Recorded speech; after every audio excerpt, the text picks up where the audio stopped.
آقا دو عالم صلی اللہ علیہ وسلم صحابہ کرام سے پوچھتے ہیں کہ یہ بتاؤ غریب کون ہے؟ رسول اللہ صحابہ سے پوچھتے ہیں کہ یہ بتاؤ غریب کون ہے؟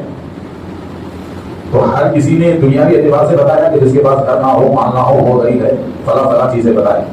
تو میرے نبی نے کہا نہیں، اس کو حقیقی غریب نہیں کہتے، یہ حقیقی غریب نہیں ہے. پھر صحابہ نے عرض کیا رسول اللہ آپ ہی طرف فرمائیے، بتائیے کہ غریب کون ہے، حقیقی غریب کون ہے؟ تو رسول اکرم صلی اللہ علیہ وسلم نے فرمایا کہ سنو غریب کسے کہتے ہیں. تو میرے نبی نے کہا کہ کل محشر کا میدان ہوگا، کچھ نمازی، کچھ روزے دار اور کچھ حاجی حضرات کی حالت ایسی رہے گی. لیکن میرے نبی نے کہا کچھ عبادت گزاروں کی، کچھ نمازیوں کی، کچھ روزے داروں کی حالت ایسی رہے گی کہ جب وہ اپنا حساب دینے آئیں گے تو رشتے دار ان کی شکایت کرنے اللہ کے پاس آئیں گے.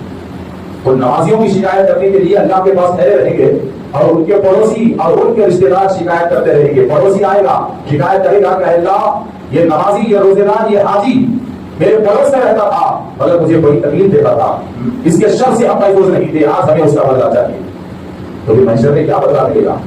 تو اللہ تعالیٰ اس کے پڑوسی سے کہے گا کہ نمازی اور روزے دار بن کر پڑوسی کو تکلیف دیتا تھا، اسے سزا ملے گی کیا؟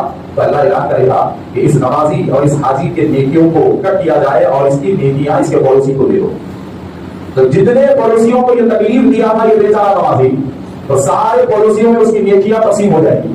اب رشتے دار آئیں گے اور رشتے دار بھی شکایت کریں گے کہ پروردگار یہ تو نمازی والا تھا، حاجی والا تھا، مگر ہمارے رشتے داروں کے حق کو اس نے ادا نہیں کیا، ہماری حقوق کو اس نے ادا نہیں کیا. تو رب کا اعلان ہوگا کہ رشتے داروں کا حق بھی باقی رکھ کے بڑھ گیا، تو لہٰذا بچے کچھ نیکیاں بھول لے لو.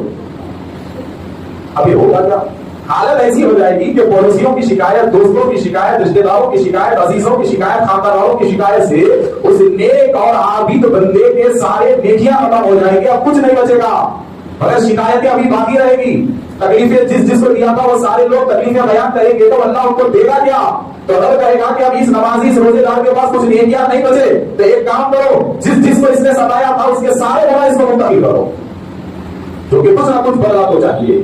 آخر ہوگا کیا؟ رسول اللہ کہتے ہیں کہ وہ نماز، روزہ، زکات، حج کی نیکیوں کا پہاڑ لے کر قبر میں گیا تھا، مگر اس کے پڑوسی اس سے محفوظ نہیں تھے. تو پڑوسی محفوظ نہ ہونے کی وجہ سے اللہ نے اس کی ساری نیکیاں اس کے پڑوسیوں میں منتقل کر دیا. اب اس کے پاس کچھ نہیں بچا. ایسے آدمی کو غریب کہتے ہیں. رسول اللہ کہتے ہیں اس کو غریب کہتے ہیں کہ اب محشر میں اسے کچھ نہیں ملنے والا ہے سوائے جہنم کی آگ کے. تو حضرات محترم تو یاد رکھو، آپ کی نمازیں، ہماری نمازیں، ہمارے رمضان کے روزے، ہماری قرآن کی تلاوت اسی وقت قبول ہے جبکہ ہم سے ہمارے پڑوسی راضی ہوں، اسی وقت قبول ہے جبکہ ہم سے ہمارے خاندان والے راضی ہوں.